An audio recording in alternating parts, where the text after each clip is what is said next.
Hey, world history people, what's going on? Well, I brought you outside today to my deck so you could kind of see. Whoops, let me get out of the way there. You can see got some trees, plants. Kind of cool. It's all like foresty, except for the house they're building behind me, but it's all kind of cool and foresty. Anyway, just thought I would bring you out to my deck so you could hang out with me for a minute here. Um, Hope everybody's doing okay. Lots of really intelligent thinking happening. I'm really impressed by all of the do nows and what you're concerned about and your reasons for those concerns. I was sharing them actually with my aunt, who's 83. And as I was sharing with her, she was really blown away by the intelligence and the deep thoughts that you guys were bringing to the table.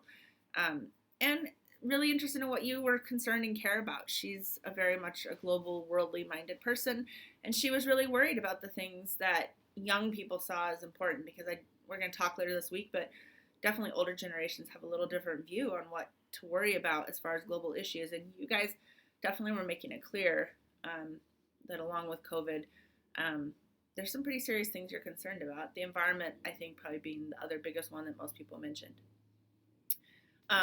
So anyway, I'm impressed with that. I'm putting those grades in. I'm reading your essays here this evening and working on those. And I'm impressed with a lot of the writing in that. I know some of you were saying that it felt like it was a journal entry.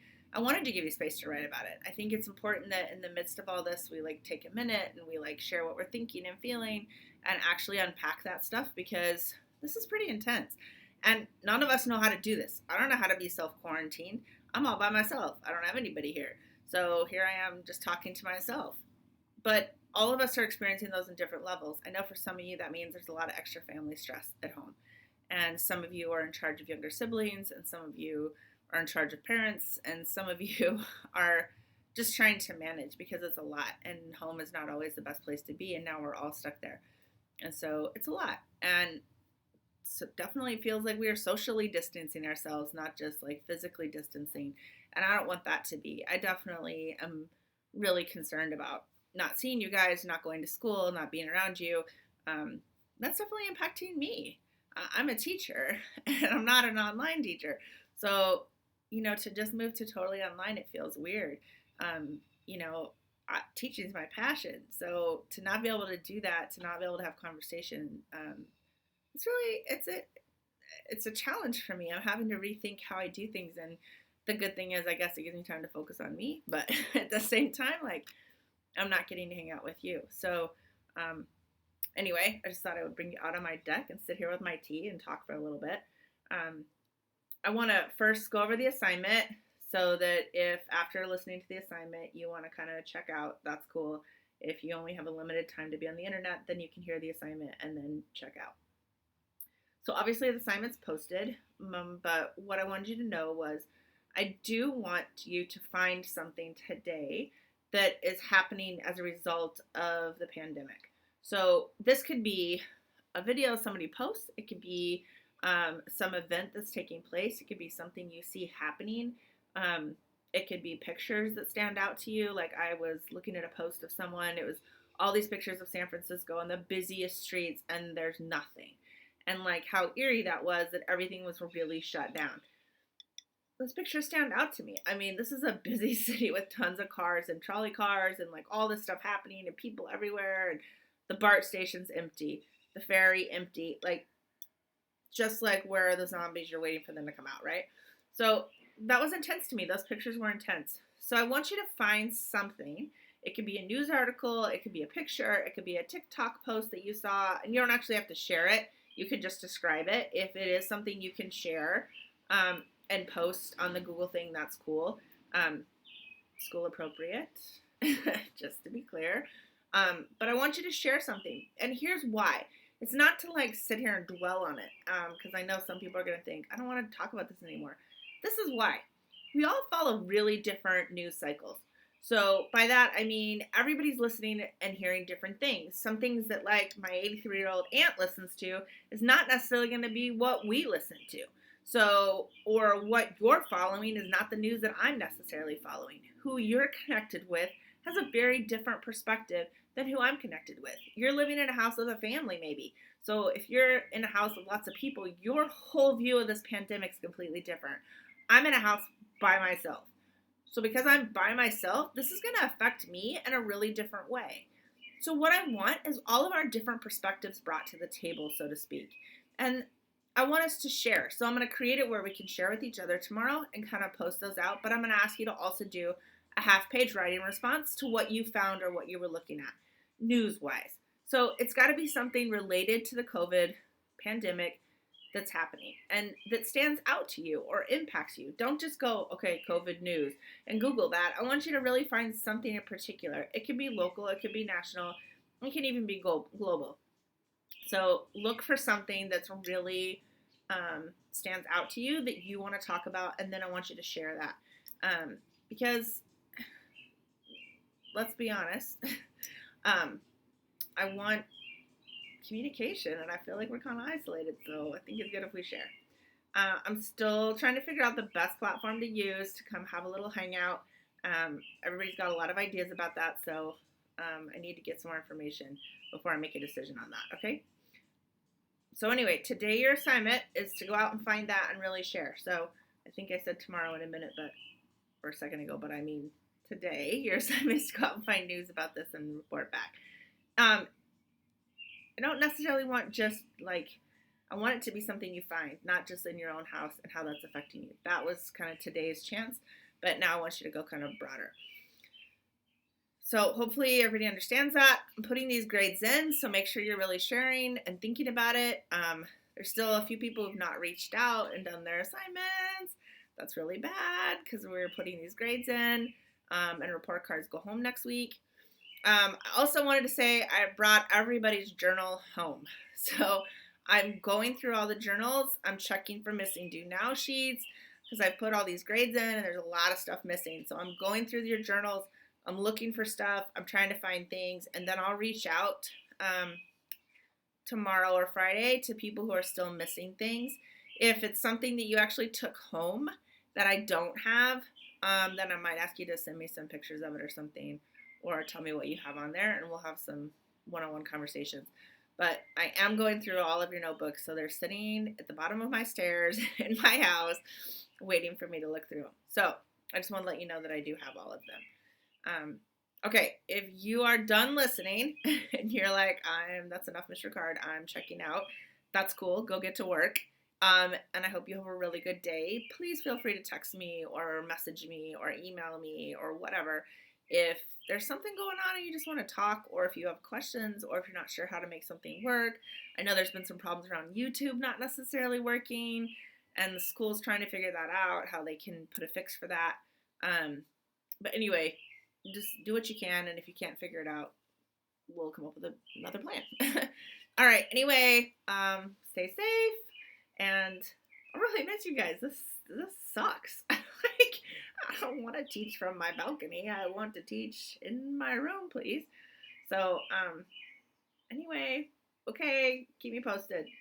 The rest of you who are not ready to check out and you want a little more conversation, I thought I would just give a little bit more about COVID. So a friend of mine who's an epidemiologist, works for the University of San Francisco. She does a lot with disease and medicine and has done a lot with HIV and actually around sexually transmitted diseases too. And so she put a little post on Facebook kind of about it, and I wanted to kind of summarize some of the points off of that post, because I think there were some people today who were like, I really don't know enough to talk about it. So I wanted to give some thoughts around it. So one, she was saying be really careful about taking all of the numbers 100% truth, because often they're over-exaggerated, or they can be over-exaggerated based on the different statistics. So we don't really, they could also be underestimated, because we don't even really right now know how many people are sick. There could be even more people that are sick, or there could be not as many people that are sick. So just be careful with numbers. Try not to base too much off of numbers, but try to do more about how your behavior is. So here's the thing. With diseases, the major problem with any virus, and keep in mind, we've never cured a virus, okay? You can prevent someone from getting it with a vaccine, but you can't actually cure it. We've never cured a virus. So the problem with not being able to cure a virus, more than maybe for a little bit, and some people with extreme cases where you're using like genetic engineering and stem cells and bone marrow transplants, there's been some people where they think with HIV they've been able to actually stop it. But those have all been kind of not proven or temporary. And so to basically cure everybody of a virus, we have not done it. But here's the thing, viruses come down to behavior. So any virus that we're dealing with, it comes down to actually fixing your behavior. And that's hard. And that's why social distancing and shelter in place have to go in. Because honestly, none of us want to change our behavior. We don't want to change the fact that we like to go out to eat. We don't want to change the fact that we like to go to Starbucks and hang out. We don't want to change the fact that we like school. So all the ways we've set up our society, you're actually asking people not to just stop a virus. You have to ask them to change behavior. And that's tricky because not everybody wants to change behavior. And no matter what disease we're talking about, whether it was plague, whether it like they brought their animals in the house at night, people didn't want to stop doing that. If we're talking about HIV, people didn't want to change behaviors. There were even stories, and I don't know if I've said this, but in Africa, when they figured out that HIV, the virus was in breast milk, they were like, oh my gosh, what do? We have to teach all these mothers who breastfeeding to them is culturally important, not just about food, but culturally about it. But also sometimes for a lot of people in poverty-stricken areas, it's also about the fact that's the only food I have to feed my kid. And so they were like, we have to completely change people's thinking on something that is how they live. So they knew like that was going to be challenging, and they would teach them how to use formula to feed their babies, and then the moms would pour it out on the ground as the people drove off, because you're asking them to change completely how they live. And so that's why in a situation like this virus, we actually have to stop, and you have to put in forced place, change people's traditions. You have to stop school. You have to stop workplaces. You have to close up restaurants. You have to say you can't sit in these restaurants anymore. You can only get it to go. Like I noticed the other day, a Starbucks put all the tables stacked up. You can't even go in to sit down. And so like we've had to change our behaviors, but that's because the only way to really stop a virus is to change the behavior of the people who are getting it. And so we have to change our behavior. It comes down to this. It's not so much they're finding that it may be living on surfaces, is it's just about being in contact with humans when they're coughing, and getting it through passing it from humans through the air like that. Here's the thing. They've done studies that show it lived on surfaces, but that was like in perfect lab conditions. So that may not be 100% true, and the patterns of disease that were happening in China didn't actually show that. So it was about human contact. So hence social distancing. I got to stay 6 feet away from you so there's a less chance of you coughing on me or it coming close to me. But that's the hard part. Even though we don't really like each other all the time, we are not used to having to stay by ourselves or stay isolated. It's not even normal, right? So it's kind of been a challenge, and we have to think about it in that way. But I also want you to understand the whole thing about social distancing and not going to schools is about not making it more significant in your population of young people. And here's the key. Most young people that get it are not going to get that sick. It'll just feel like you have a little cold. But for other people, you could kill them. And here's the thing. Because people with compromised immune systems or elderly people or babies can't really fight it off in the same way, you could be this carrier that, yeah, you don't get very sick, so it doesn't even, might not even think you have it, but then you could carry it to someone else. So it's actually about us quarantining ourselves out of love. It's actually an act of love. It's saying, I care about people enough that I'm going to stay isolated, quarantine myself, cut myself off from other people so that I care about you enough I don't want you to get sick. That I care about older people enough I don't want them to get sick. That I care about the whole community that I don't want them to get sick. So it's about protecting the vulnerable. A lot of you mentioned homeless people in your writing. And yeah, the more we stay safe, the more they stay safe. Less people coming in contact, less people walking around, just that is going to change it. If I'm walking around on crowded streets, I'm passing it, and then those people are coughing when they're passing homeless people. I mean, it's not that hard to see how it really starts to get out of control. So yeah, we got to stay apart. And it's not a punishment, but it's really about us quarantining ourselves out of love for other people. So don't look at it as I'm quarantined because the fear that I'm going to get it. fear that I could have it, not be very sick, and give it to other people. That's the whole point. Also, my friend was talking about how um, it's really also about hospitals. So, unfortunately, the United States is not prepared for this. I can kind of tell. We don't have enough hospital beds for critical patients. So, even the amount of ventilators, which is what's happening, is that people who get really sick from this need a ventilator to breathe. We don't even have enough ventilators in this country for everyone. So, they're estimating like 1 million people could get sick, and we don't have anywhere near that amount of ventilators. We have like maybe 150,000 ventilators. So I think that was a number I saw. So like the point is we don't have enough supplies to actually help people. So if the people get really, really sick, the problem is we can't actually care for everybody at once. And so what they're trying to do is if we flatten the curve, stay home, then it's going to help everybody out because then basically the hospitals have a chance to kind of catch up, make a plan, build extra beds, make extra space, figure that out. If we all stayed in school, that becomes a super hotbed for sharing all those germs and that stuff. And because you guys would not get as sick, you might have it and be spreading it to each other, but then take it back out to your families and your communities. And so schools are really actually play a critical role in flattening that curve. It is super important that we're not in school. And it sucks, and nobody likes online learning. Well, some of you probably do, but I don't. But all of that's tricky because we just really want to protect other people. And so we kind of all just have to come together to flatten that curve and give the hospitals a chance to catch up so that they can think about supplies and figure out what's happening. And that's important. Also, our hospitals may not be quite as, like, we haven't had anything happen like this, right? So this is like a massive pandemic on a level we haven't experienced in this country in modern times. And so because of that, the hospitals actually just need time to figure out what they can do best and learn from the countries that have come before us, like Italy, like China, like South Korea, and see how they're handling it so we can prepare. So it's also kind of just giving them a chance to get caught up. Also, it was interesting, I read that a lot of the citizens in Italy are older, they have an older population than we do. And so some people are thinking maybe that's why they got hit harder. But we have a large older population in the United States too. And we all know older people that we really care about. So it's all about us doing our best. I would hope that people in Colorado are doing their best so that people like my mom and my aunt who are older have a better shot at not catching it.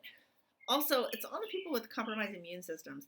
And that goes the whole gamut of age. So that's little babies all the way up to however old you are, right? Anybody can have a compromised immune system.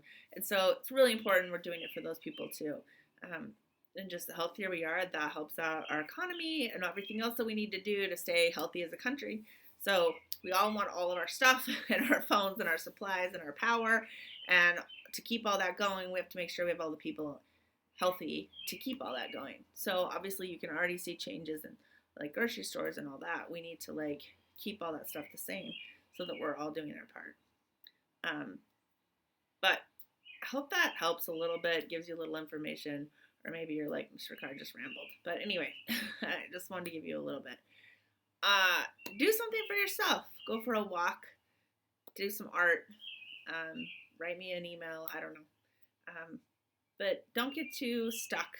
And we all can get stuck in the negative right now and feeling like we're isolated. But instead, we've got to do something different and shift our focus. That's why today I was like, oh, let me come out here and sit on the deck and take in the nature. Like, I noticed that this tree today, I don't know if you can see, like it's got it's a plum tree, and it's got little tiny blossoms a few weeks ago, and now little tiny plums are starting to appear. And so it's just like coming out here and sitting in nature for a minute, taking all that in and just kind of going, hey, let me just sit here, enjoy this. You can hear the birds chirping, and like maybe I just need to take that in instead of getting so wrapped up in the fact that I'm here alone.